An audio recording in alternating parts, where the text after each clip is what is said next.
Hello student, next part of the first chapter, partitions.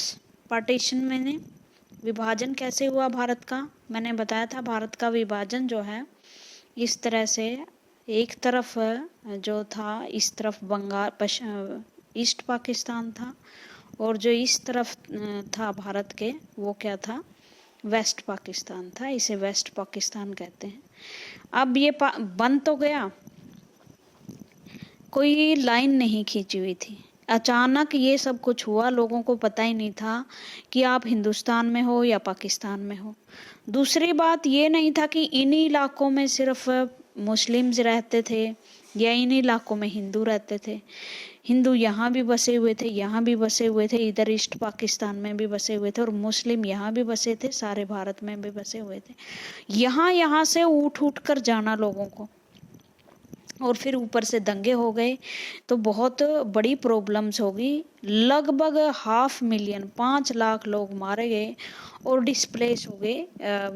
जो देखो, ऐसे में जो आम जनता है वो बहुत ज़्यादा इफ़ेक्ट होती है। जो डिसीज़न बनाने वाले हैं इस तरह का जहर फैलाने, वो तो फ्लाइट कर गए, हवाई जहाज़ों में सुरक्षित निकल गए। फौज और पुलिस ने उनको सुरक्षा से निकाला क्योंकि वो बड़े लीडर थे। उन्होंने उनकी बात नहीं सोची जिन्हें गांव कस्बों शहरों से निकलना था। वो कैसे निकल के जाते। और ये बात नहीं कि हिंदू ही इसके वो रहे, पाकिस्तान में हिंदुओं पर अत्याचार हुए, मुस्लिम पर भी अत्याचार हुए, सिख भी मारे काटे गए, कोई भी उस टाइम सेफ नहीं था।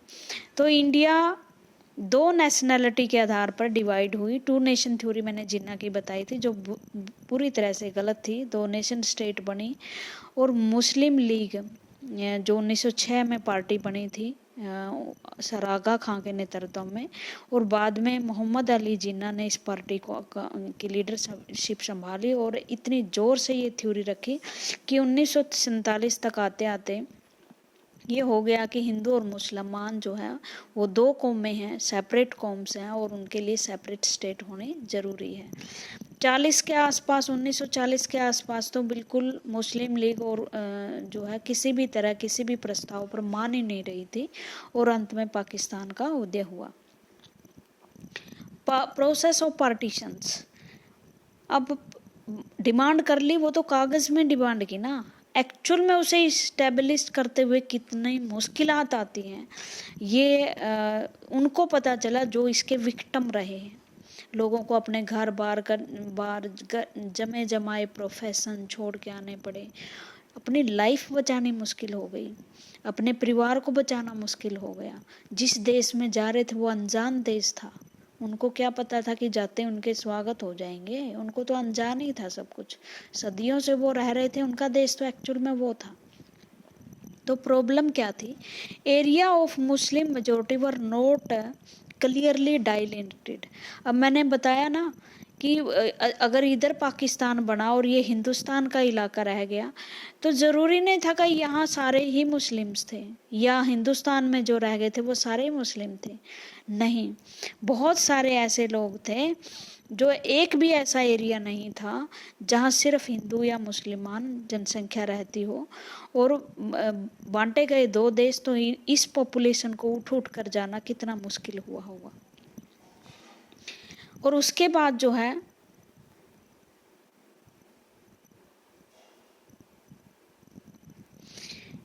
Challenge of refugees settlement. Refugees का मतलब जो बाहर से आए लोग, रेफ्यूजीज मैंने शरणार्थी होता है। जो पाकिस्तान में रेफ्यूजी मुस्लिम बने यहाँ के, और भारत में जो रेफ्यूजीज हैं जो पाकिस्तान से आए वो हिंदू बने, उनको सेटलमेंट करने की, रीसेटलमेंट, उनको पुनर्बसाने की, उन्हें रोजगार देने की समस्या थी नेशन के सामने।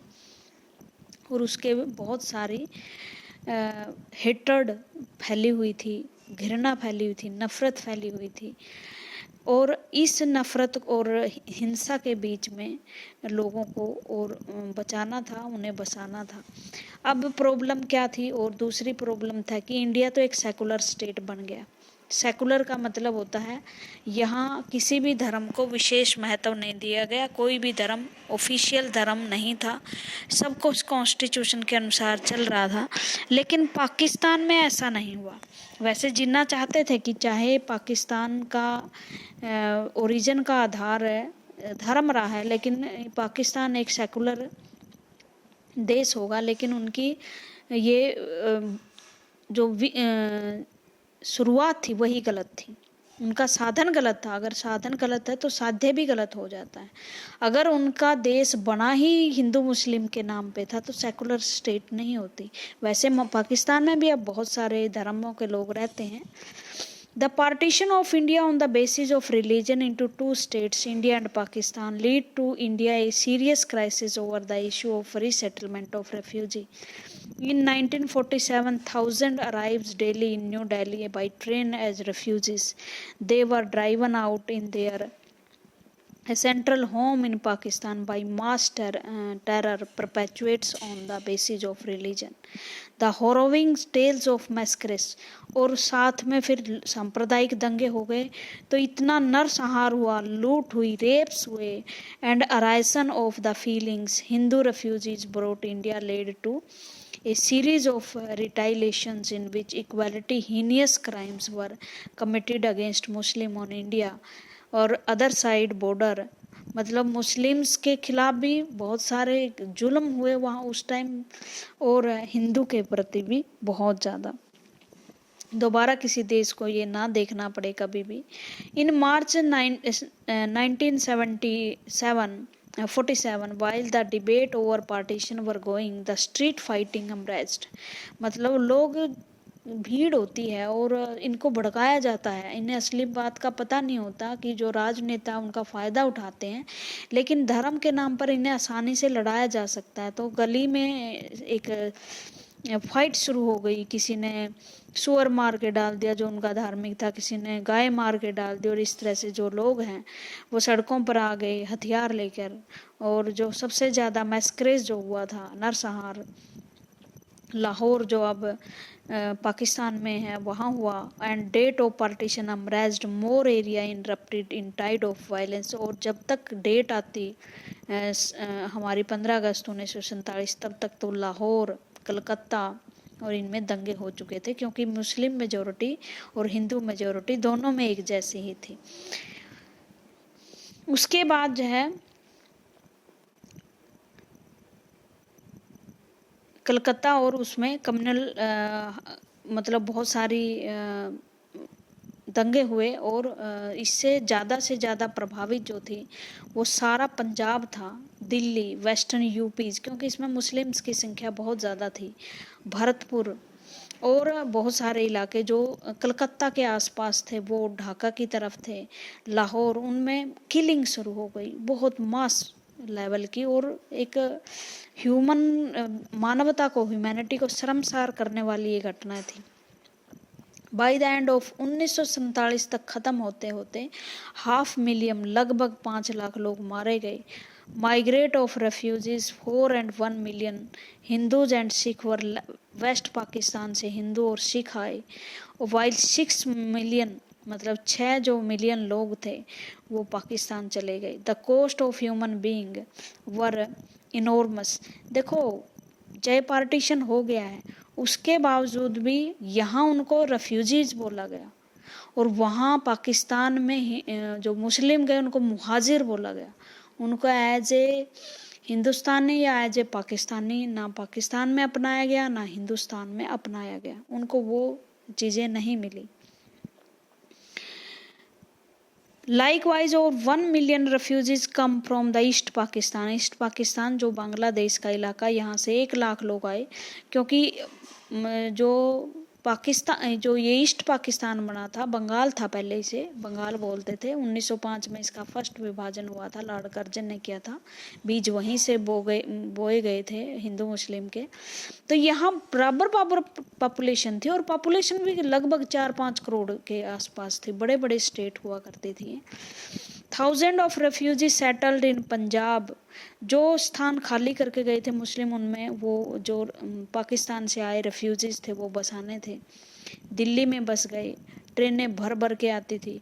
गांधी जी ने फास्ट जो आमरण अनशन रख दिया, फास्ट टू द डेथ, आमरण अनशन बोलते हैं इसको, ताकि जो कम्युनल दंगे रुक सकें और हिंदू मुस्लिम के जो मैस्करे है आपस में, वो लूट मार कर रहे हैं, खून खराबा हो रहा, वो बंद हो जाए। और बहुत सारे लोग रुके भी, नोआखली गए गांधी जी, जब नेहरू जी या और दूसरे लोग सरकार बनाने में जुटे हुए थे, गांधी जी उस टाइम लोगों को समझाने में लगे हुए थे। और बहुत सारी जगह ऐसे हुई भी कि वो दंगे रुके और बहुत सारा खून खराबा होने से बचे, और खुद गांधी जी जो है वो उनकी भेंट चढ़ भी गई।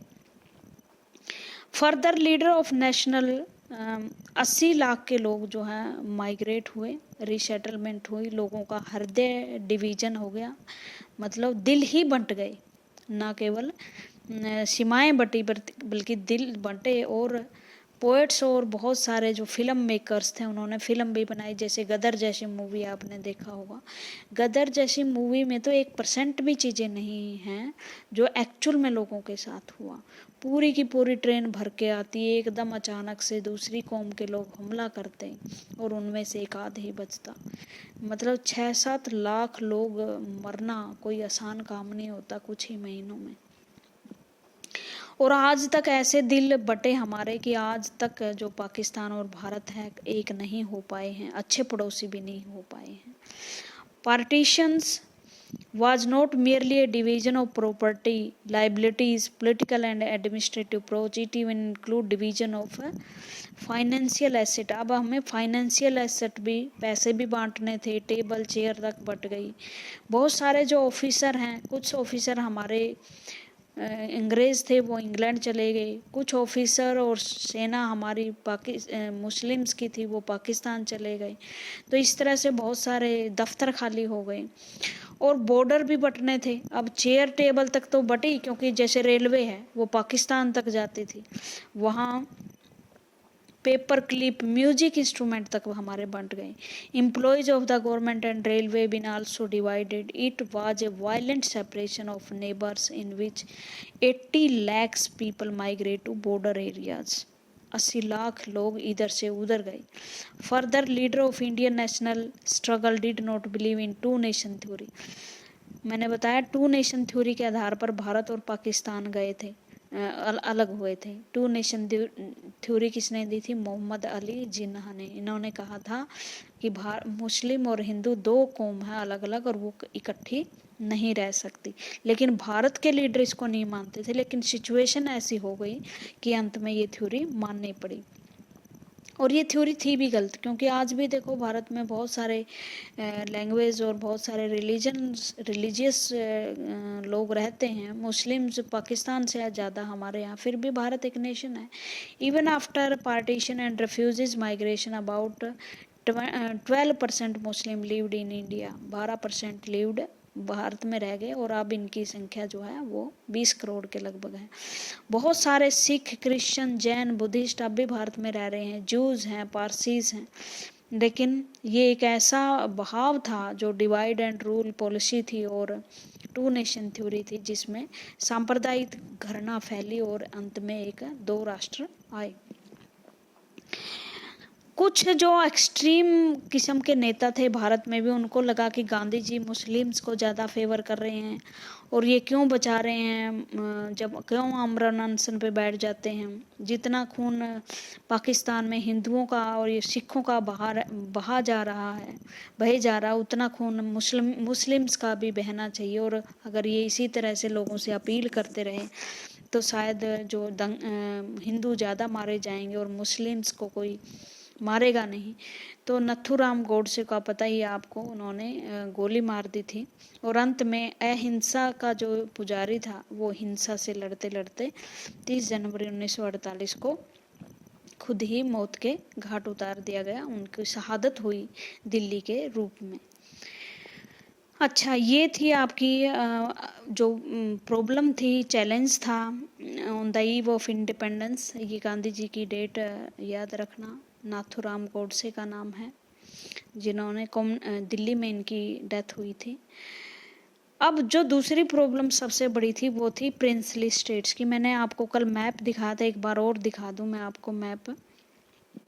ये मैप आपका है 1947 का, जब पार्टीशन हुआ। तो मैंने कल भी बताया था, ये हिस्सा हिंदुस्तान का पाकिस्तान बन गया वेस्ट, ये बंगाल बन गया। जो डार्क शेड में हैं इलाके, वो ब्रिटिश इलाके थे, ब्रिटिश रूल के अंडर थे, जो क्वीन के अंडर थे, उन पे अंग्रेज राज करते थे। लेकिन जो खाली पड़े हुए स्थान, उनके ऊपर कौन राज करते थे? Princely state. प्रिंसली स्टेट का मतलब होता है था कि जो 1857 की क्रांति से पहले जितने राज्य अंग्रेजों ने छीन लिए, वो ब्रिटिश रूल के अंडर आ गए। लेकिन 1857 के बाद अंग्रेजों को ये लगा कि इनको राजाओं को छेड़ना ठीक नहीं है, और दोबारा से अगर विद्रोह होगा तो आपको बाहर निकलना पड़ेगा। तो उन्होंने एक थ्योरी अपना ली कि ये राजा स्वायत्त रहेंगे, और इस स्वायत्तता के आधार पर अंग्रेजों ने राजाओं को प्रिंस रहने दिया। लेकिन इसका मतलब ये नहीं कि राजा अपने क्षेत्र में स्वायत्त थे। एक नीति थी पैरामाउंटेंसी की नीति।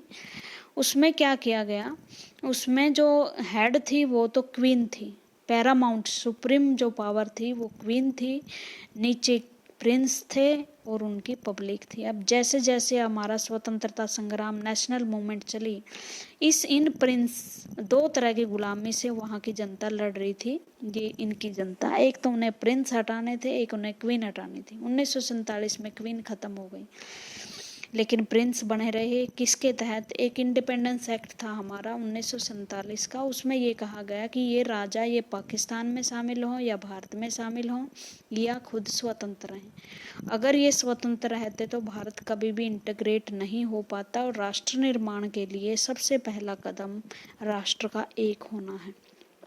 अब क्या करना चाहिए, क्या किया? जो भारत के गृह मंत्री थे वो गृह मंत्री बने हमारे, और पहले उप प्रधानमंत्री भी। अगर आपसे पूछे कोई first deputy prime minister of India कौन थे, डिप्टी बोला मैंने, जिसका संविधान में जिक्र नहीं होता इस पोस्ट का, डिप्टी प्राइम मिनिस्टर बने हमारे सरदार वल्लभ भाई पटेल। लौह पुरुष बोला जाता है इसको। क्यों बोला जाता है लौह पुरुष? Iron man of India. जिस तरह से बिस्मार्क को जर्मनी का आयरन मैन ऑफ इंडिया बोला जाता है क्योंकि उसने जर्मनी के 300 टुकड़ों को एक किया था, उसी तरह सरदार पटेल ने भी भारत की 565 रियासतों को भारत में शामिल करके, कहीं 565 लिखा हुआ, कहीं 562 लिखा हुआ है, तो आपकी एनसीईआरटी बुक में जो लिखा हुआ है आप उसे मानना, उनको एक किया। किसी को धमका कर किया, किसी को सैनिक जबरदस्ती किया, सैनिक भेज कर किया, किसी को लालच देकर किया, इसी तरह करना था ना। और कुछ स्टेट ऐसी थी जो मान ही नहीं रही थी, उनके बारे में हम डिटेल से पढ़ेंगे। अब हम देखते हैं कि भारत इंटीग्रेशन की कैसे प्रॉब्लम थी। भारत में उस टाइम क्या थी, 565 रियासतें थी, ठीक है, 565 रियासतें थी। इनमें से 14 स्टेट बहुत बिग थी, 19 स्टेट जो थी, 119 स्टेट वेरी बहुत ही स्मॉल थी, 26 स्टेट अकेले उड़ीसा में थी, ठीक है।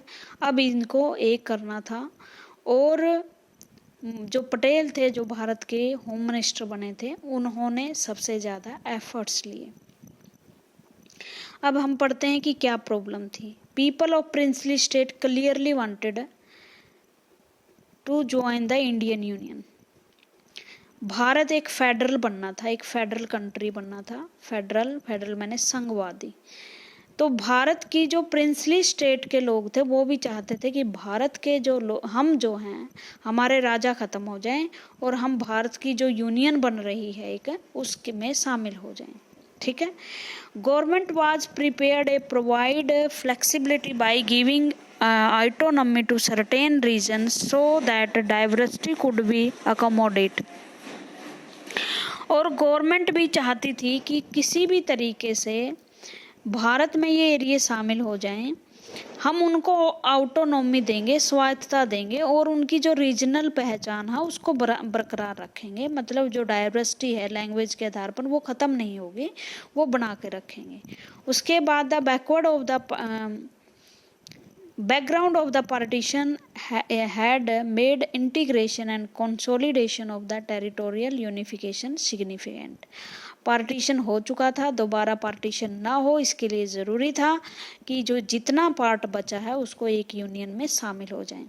लेकिन कुछ स्टेट ऐसी थी जैसे कश्मीर, जूनागढ़, हैदराबाद, मणिपुर, वो अभी क्या कर रही थी, थोड़ी सी कंफ्यूज थी कि हम भारत में शामिल हों या ना हों या हम अलग रहें।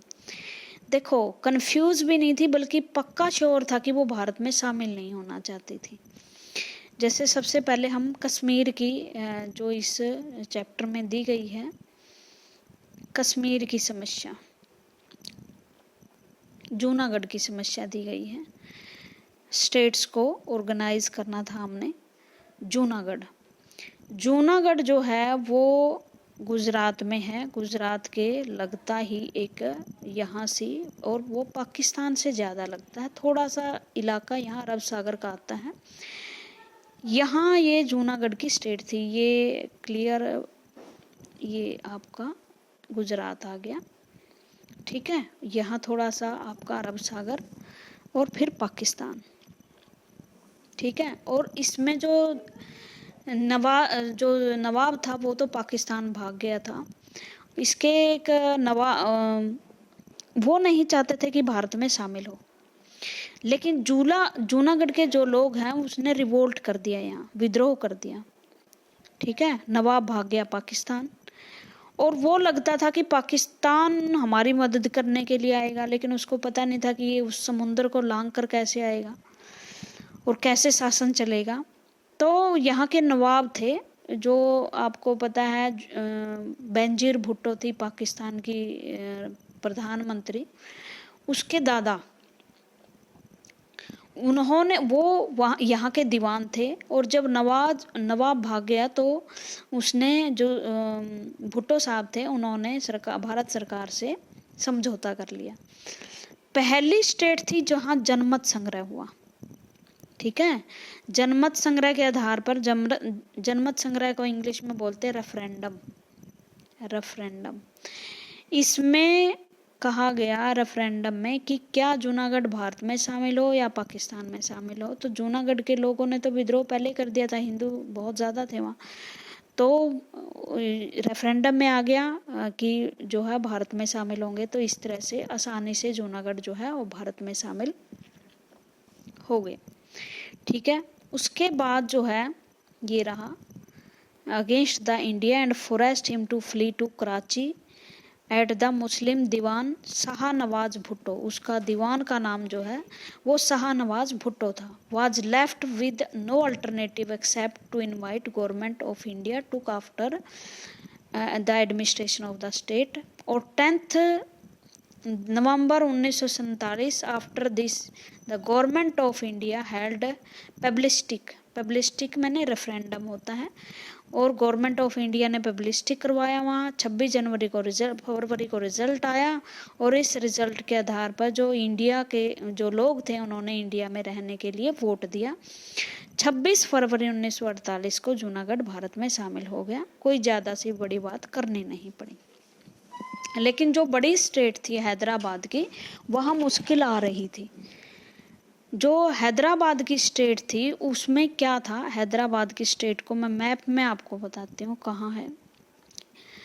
पहले इसे मैसूर बोला जाता था, ये दक्षिण भारत है। और हैदराबाद की जो स्टेट है वो पूरा आपका केरला, आंध्रा का कुछ भाग और कर्नाटक स्टेट आती थी। अब इसमें इसमें ये भी बहुत बड़ी स्टेट थी, बड़ी स्टेट थी, 11 ही राज्य थे उस टाइम। इस स्टेट में जो है कुछ हिंदू थे, 1.5 करोड़ हिंदू थे, और मुस्लिम शायद 2.5 करोड़ थे। मतलब जनसंख्या बहुत ज़्यादा थी, बड़ी स्टेट थी। और यहाँ का जो निज़ाम था वो मुस्लिम था, हैदराबाद का निज़ाम था। वो क्या चाहता था, उसको एक इल्यूजन था, भ्रम था कि जो है वो मैं किसी भी उसमें शामिल नहीं होगा, किसी भी देश में। और अगर शामिल होने की भी कोशिश करी हमें किसी भी उसने, तो पाकिस्तान से हमें बुलाने के लिए हमें सेना आ जाएगी, कबायली आ जाएंगे। और एक एक जो लोग उस टाइम हैदराबाद को प्रोटेक्ट कर रहे थे, मुस्लिम जो लोग थे, वो रजियाकार थे। रजियाकार वो लोग थे, ग्रुप था जो खून खराबा करने पर तुले हुए थे कि अगर कभी भी भारत ने हमें शामिल जबरदस्ती करने की कोशिश की तो जो 1.5 करोड़ जो हिंदू हैं उनको मार दिया जाएगा। ये उन्होंने बंगाल में भी इसको यूज किया, फिर 1971 में भी। तो इस तरह से हैदराबाद के निज़ाम को ये था कि हम किसी भी तरह भारत में शामिल नहीं होंगे और हमारा जो रूल है वो पाकिस्तान के आधार पर चलेगा, क्योंकि उनकी सिंपैथी पाकिस्तान के साथ ज़्यादा थी, मुस्लिम। और अगर जनसंख्या के आधार पर भारत में का डिवीज़न हो रहा तो हैदराबाद क्यों उसमें रहे, क्योंकि वहाँ तो 2.5 करोड़ के आसपास जनसंख्या मुस्लिम्स की है। तो अब इसको ये नहीं पता था कि जो बीच में इतना दूर है हैदराबाद पाकिस्तान से, यहाँ पाकिस्तान है आपका और बीच में इतना बड़ा भारत का समुंदर है, वो कैसे आपकी मदद करेगा। तब होगा ना, कोई यहाँ से आएगा तो भारत की भूमि पर आने के लिए भारत से तो करना पड़ेगा ना, अगर ईस्ट पाकिस्तान से आएगा तो भी नहीं आ सकता। लेकिन पता नहीं इसको फिर भी ये था कि मैं अपनी इतना बड़ा स्टेट का राजा हूँ तो मैं एकदम कैसे आम नागरिक बन जाऊँ, यही होता फोबिया। लेकिन पटेल जी अड़े हुए थे कि किसी न किसी तरीके से तो इसको भारत में शामिल हो, इतनी बड़ी स्टेट है और भारत का इंटीग्रेशन हो नहीं सकता अगर इस स्टेट को हमने भारत में नहीं मिलाया, और अगर ये पाकिस्तान के साथ चला गया तो जो अखंड भारत का हमारा सपना है वो ख़त्म हो जाएगा। तो वैसे बातचीत के लिए बहुत तरीके अपनाए, उसे मनाने की भी कोशिश की, लेकिन नहीं माने। अंत में जो है सेना बुलाई गई और सेना के द्वारा जो ज़बरदस्ती समझौते की टेबल पर लाया गया, वही निज़ाम भाग गया, फिर कराची भाग गया, पाकिस्तान बचा दीवान, और दीवान ने है साइन कर दिए। एक बड़ी मशहूर उसके बारे में है कि पटेल जी का पर्सनैलिटी इतनी सीरियस थी कि पटेल ने स्ट्रैटजी बनाई कि किस तरह से समझौते की टेबल पर उसे ऐसा लाया जाए कि वो मना ही ना कर सके, क्योंकि मनाना उनको बहुत मुश्किल था। ये बताते हैं कि जब पटेल के साथ समझौता करने आए दीवान तो तीसरी मंजिल पर बैठे पटेल, और जैसे जैसे जहाँ जितनी भी सीढ़ियाँ थी मोड़ आए वहाँ पर पटेल का बड़ा सीरियस फ़ोटो लगा दिया गया, क्योंकि सीरियस थे। आप कभी भी देखोगे पटेल का एक चेहरा है सीरियस पर्सनैलिटी वाला, क्योंकि उनको ये लगता था कि इसकी साइकोलॉजी को पहले मारा जाए। और जैसे जैसे वो सीढ़ियों पर चढ़ते और पटेल का फ़ोटो देखते हैं, वो टेबल पर आने से पहले उनकी पूरी साइकोलॉजी वीक हो चुकी थी कि इस आदमी के सामने मैं बोल नहीं पाऊँगा। जैसे ही टेबल पर बैठे वो एक वर्ड भी पटेल जी के सामने बोल नहीं पाए। और ये एक फौलादी उनका करैक्टर था। ये बस हमारी दुर्भाग्य है कि हम ज़्यादा उनकी जो एडमिनिस्ट्रेशन पावर थी उसका यूज़ नहीं कर पाए। 1950 में ही उनकी डेथ हो गई थी। तो हैदराबाद का एक्सेशन इस तरह से हुआ। हम पढ़ लेते हैं, थोड़ी सी डेट वगैरह आती हैं जो आपके very very short answer question के लिए ज़रूरी हैं। The Nizam of Hyderabad unwilling to accede to India and he was conspiring मैंने होता है षड्यंत्र करना, विद पाकिस्तान कॉन्स्परेंसी होता है, जैसे पाकिस्तान के साथ मिलकर वो एक षड्यंत्र कर रहा था भारत के खिलाफ। As Hyderabad was geographically a part of India, so compelled by circumstances it had to sign a standstill agreement on 29 नवंबर 1947। लेकिन उसे कंपेल किया गया, ऐसे सर्कमस्टांसेज क्रिएट हुए कि 29 नवंबर 1947 को समझौता करना पड़ा। The Nizam of Hyderabad however was in no mood to abide by the agreement. Agreement को मानने के लिए भी वो तैयार नहीं थे, क्योंकि उन्हें लगता था कि ये ज़बरदस्ती मेरे से साइन करवाए जा रहे हैं। So he violate the several times. Beside that, the Hyderabad radio declared in April 1948 that if India attack by Hyderabad, thousands of Pathan were invade India। समझ रहे हो ना इस बात को, कि जो हैदराबाद का रेडियो था उससे घोषणा हुई अप्रैल 1948 को कि अगर इंडिया ने हैदराबाद पर हमला करने की कोशिश की तो हजारों पठान आएंगे इंडिया में, और जो मुस्लिम इंडिया में हैदराबाद में जो हिंदू जनसंख्या है उसको मार दिया जाएगा। लेकिन उनको ये पता नहीं कि कहाँ कैसे आएंगे। हैदराबाद की लोकेशन देखिए और पाकिस्तान की लोकेशन देखिए, वो पता नहीं किस भरम में था। और इस तरह से the Muslim fantastic of Hyderabad known as Razakar. Muslim fantastic का मतलब होता है जो मुस्लिम अपने आप को मतलब इस कदर धर्म के प्रति वो ज़्यादा एग्रेसिव होते हैं कि वो किसी का भी खून कर सकते हैं, जिन्हें राज्यकार बोला गया था। इनका नाम रखना है इसको याद, इस टर्म को। Wanted to establish a independent muslim state with the help of Pakistan. Hyderabad में एक मुस्लिम स्टेट बनाना चाहते थे, मुस्लिम राज्य बनाना चाहते थे। मतलब 1947 के एक्ट में जो राज्य बने मुस्लिम, उनसे उनका पेट नहीं भरा था। वो एक अलग से मुस्लिम स्टेट बनाना चाहते थे, help of Pakistan. They had threatened to destroy 1.5 crore Hindus of Hyderabad if it was attacked by India. India ने अगर अटैक किया तो उन्होंने धमकी दी कि 1.5 करोड़ जो जनसंख्या है हिंदुओं की वो मार दिए जाएंगे। Qasim Rizvi was their leader. Qasim Rizvi वहाँ के लीडर थे। While inaugurating the arms week on 31 March 1948, he delivered a very high speech and instigated the Muslims of Hyderabad to march against India. He also said that 5 crore of Muslims of India would act in faith of community and help Hyderabad. उन्होंने कहा कि हमें India पर attack करना चाहिए और जो दूसरे मुसलमान भी इंडिया में रह गए हैं उन्हें भी उनकी हेल्प करनी चाहिए। This statement was published in several newspaper on April 7, 1948. This could be not tolerated by Sardar Patel, the Iron Man of India, deputy prime minister of India. और अब ये सोच लिया कि इस तरह से हैदराबाद की प्रॉब्लम जो है वो सुलझाई नहीं जा सकती।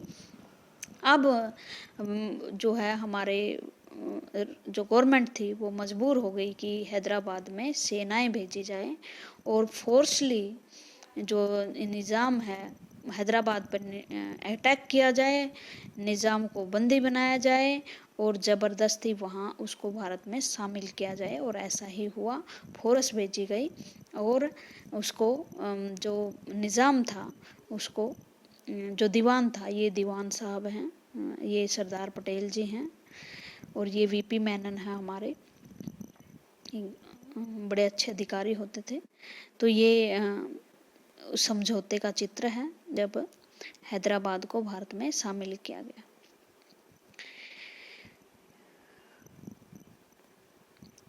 ये सरदार पटेल जी के बारे में कुछ बातें हैं, याद कर लेना। मणिपुर के बारे में हम कल पढ़ाएंगे। और इस तरह से हैदराबाद का है ये। हैदराबाद की जो लास्ट डेट है वो कब कब शामिल हुई। Liak Ali did not care even this warning. The Rajya began to attack trains in May 19, which run from Bombay to Madras by Hyderabad. जो राज्य कार थे उन्होंने बड़ा खून खराबा किया है। जो हैदराबाद से मद्रास, बॉम्बे से मद्रास ट्रेन जा रही थी वो हैदराबाद से होकर गुजरती थी और उस पर अटैक करने शुरू कर दिए। 2000 congressmen were throw behind the bars and many Hindus were killed. और जो कांग्रेसमैन वहाँ लड़ रहे थे, कांग्रेस पार्टी भी थी ना हैदराबाद में, और जो हिंदू लोग थे उनको मारा गया। Laik Ali also declare that the Nizam was ready hug purchase of arm from Pakistan. उन्होंने ये भी कहा कि हम पाकिस्तान से हथियार खरीदेंगे। और निज़ाम जो है उसने यूएस के प्रेसिडेंट से भी अपील की, यूएनओ से भी अपील की कि हैदराबाद, मतलब उन्होंने पूरी तैयारी कर रखी थी कि आप इंडिया को सज़ा दीजिए क्योंकि उन्होंने हमारी इकोनॉमिक जो चीज़ें हैं उसको ब्लॉक कर दिया है। As soon as all this had done by the investigative of Pakistan, the government of India could not tolerate all this and took place action against Hyderabad on September 13, 1948. The force of Hyderabad 13 को हमले किए, 17 को surrender कर दिया और भारत में शामिल हो गया हैदराबाद। तो इस तरह से एक बड़ी समस्या जो है वो सरदार पटेल जी ने और हल की और बहुत बड़ा हिस्सा भारत में इस तरह से शामिल हो गया। Thank you.